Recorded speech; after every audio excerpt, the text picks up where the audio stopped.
జై శ్రీమన్నారాయణ అండి. అందరికీ శ్రీమాత్రే నమః. ఈరోజు మనం లలితా సహస్రనామంలో 86, 87 శ్లోకం చదువుకుందామండి. 86లో ఫస్ట్ లైన్లో 4 నామాలు, సెకండ్ లైన్లో 2 నామాలు ఉన్నాయండి. అదేవిధంగా 87లో ఫస్ట్ లైన్లో 3 నామాలు, సెకండ్ లైన్ మొత్తం ఒకటే నామం అండి. ఫస్ట్ శ్లోకం చదువుకుందాం. ప్రభావతి ప్రభారూప ప్రసిద్ధ పరమేశ్వరి మూల ప్రకృతిరవ్యక్త వ్యక్త స్వరూపిణి వ్యాపిని వివిధాకార విద్యాస్వరూపిణి మహాకామేశ నయనా కుముదాహ్లాద కౌముది. ఇప్పుడు శ్లోకంలో చదువుదామండి.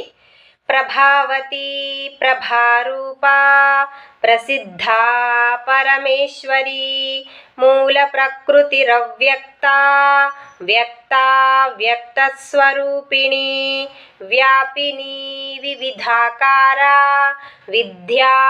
విద్యాస్వరూపిణి మహాకామేశ నయనా కుముదాహ్లాద కౌముది. ఈ 2 శ్లోకాల్లో మీకు ఏమైనా డౌట్ ఉంటే కామెంట్స్లో అడగండి, నేను చెప్తానండి. శ్రీమాత్రే నమః.